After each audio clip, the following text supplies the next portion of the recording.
एक सवाल है, क्या संगीत को हम सिर्फ कानों से सुनते हैं या उसे महसूस करने के, उसे जीने के और भी तरीके हो सकते हैं? आज हम संगीत की दुनिया में कह सकते हैं कि दो क्रांतियों की पड़ताल कर रहे हैं। दो क्रांतियां? हाँ, एक थी धारणा की क्रांति, जहां एक कलाकार ने संगीत सुनने की परिभाषा ही बदल दी, और दूसरी सम्मान की, जहां एक लोक साज को शास्त्रीय मंच तक पहुंचाया गया। और ये दोनों कहानियां हमें मिली है एनसीईआरटी की कक्षा 9 की अंग्रेजी की किताब से।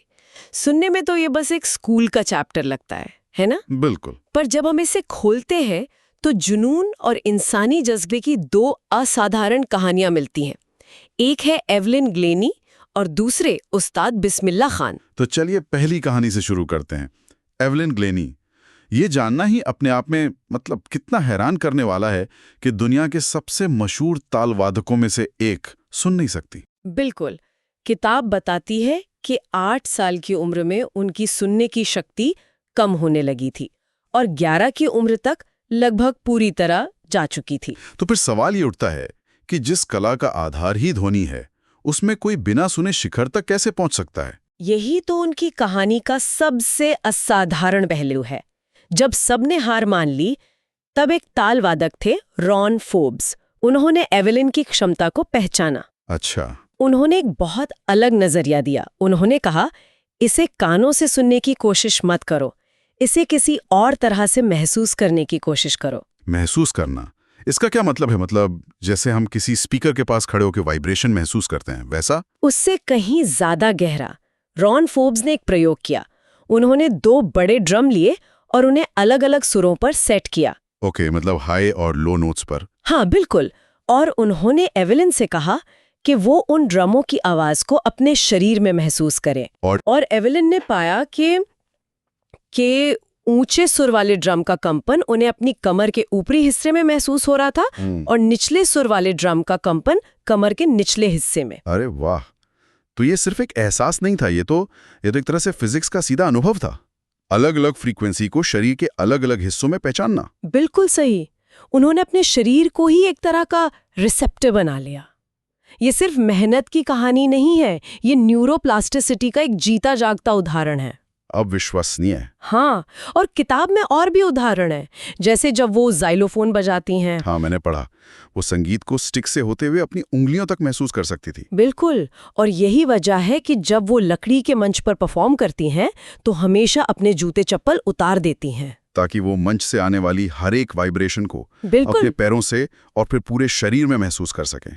ये कमाल है। हाँ, और इसी लगन से उन्होंने 16 साल की उम्र में रॉयल एकेडमी ऑफ म्यूजिक के ऑडिशन में टॉप किया था। तो एवलिन ने एक शारीरिक सीमा को तोड़ा। और उधर भारत में लगभग उसी दौर में एक और कलाकार एक सांस्कृतिक सीमा तोड़ रहा था। उस्ताद बिस्मिल्लाह खान और शहनाई। बहुत बढ़िया कनेक्शन है। हाँ। क्योंकि शहनाई, जिसे हम आज इतना सम्मान देते हैं, वो हमेशा से ऐसी नहीं थी।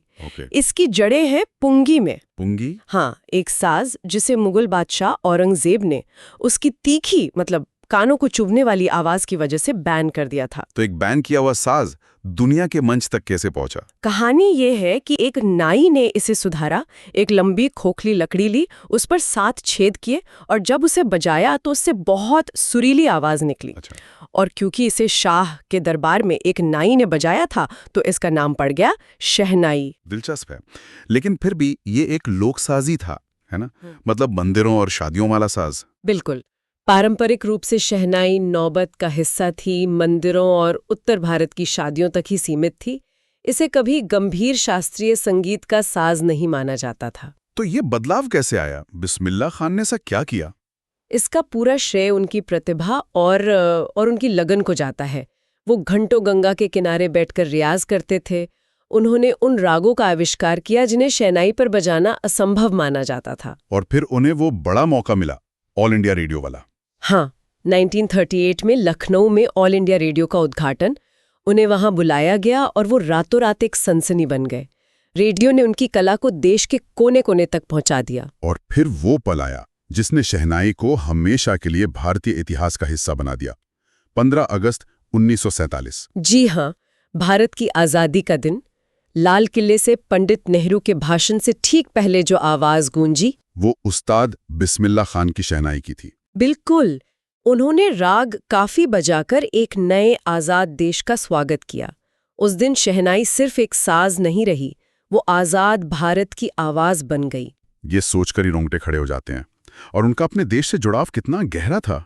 वो किस्सा भी है ना किताब में, अमेरिका वाला। हाँ, उनकी एक छात्रा ने उनसे अमेरिका में एक शहनाई स्कूल शुरू करने को कहा। वादा किया कि वो बनारस जैसा माहौल बना देगी, मंदिर भी बनवा देगी। और खान साहब का जवाब? उन्होंने बस इतना पूछा, क्या तुम वहां गंगा मैया को भी ला सकती हो? उनका ये जवाब सब कुछ कह देता है। उन्हें भारत रत्न मिला, पर वो हमेशा जमीन से जुड़े रहे। वो कहते थे, जब मैं विदेश में होता हूं तो हिंदुस्तान को याद करता हूं, और जब मुंबई में होता हूं तो सिर्फ बनारस और गंगा को। अगर हम इन दोनों कहानियों को एक साथ देखें तो एवलिन ग्लेनी का वो कथन, अगर आप कड़ी मेहनत करते हैं और जानते हैं कि आप कहाँ जा रहे हैं तो आप वहां पहुंच जाएंगे, बिल्कुल सटीक बैठता है। दोनों पर। हाँ, एक ने अपनी शारीरिक चुनौती को अपनी महाशक्ति बना दिया और संगीत को महसूस करने का एक नया व्याकरण ही रच दिया। और दूसरे ने एक ऐसे साज को जो महफिलों की दहलीज तक ही सीमित था, उसे शास्त्रीय मंच की आत्मा बना दिया। एक ने ध्वनि की धारणा को चुनौती दी तो दूसरे ने एक साज की सामाजिक हैसियत को। दोनों ही अपनी अपनी तरह के क्रांतिकारी थे। तो आज हमने इन दो असाधारण कलाकारों की कहानियों को समझा। एवलिन ग्लेनी सिखाती हैं कि सीमाएं हमारे दिमाग में होती हैं, और उस्ताद बिस्मिल्लाह खान हमें अपनी जड़ों से जुड़े रहने का महत्व याद दिलाते हैं। दोनों ही कहानियां इस बात का सबूत है कि सच्ची कला किसी भी बाधा से, चाहे वो शारीरिक हो या सामाजिक, कहीं ज्यादा शक्तिशाली होती है। और आखिर में ये हमें एक सवाल के साथ छोड़ जाता है ना, कि हम अपनी दुनिया को महसूस करने के लिए अपनी इंद्रियों का कितना कम इस्तेमाल करते हैं। हम सुनने पे इतने निर्भर हैं कि शायद बाकी तरीकों से महसूस करना भूल ही गए हैं। अगर हमें भी सिर्फ कंपन पर निर्भर रहना पड़े तो क्या हम चीज़ों को ज़्यादा गहराई से महसूस नहीं करेंगे?